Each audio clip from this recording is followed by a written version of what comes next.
In order to add an event to calendar on Xiaomi 15 Ultra, first of all, we need to go to the calendar.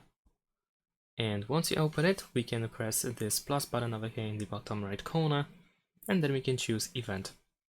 Over here, we can set it up to be an event, task, or a birthday. We can set up the title, and then we have a bunch of different options below.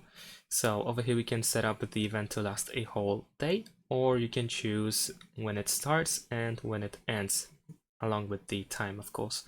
We can choose the time zone, whether the event repeats or not. We can add people, video conferencing, location.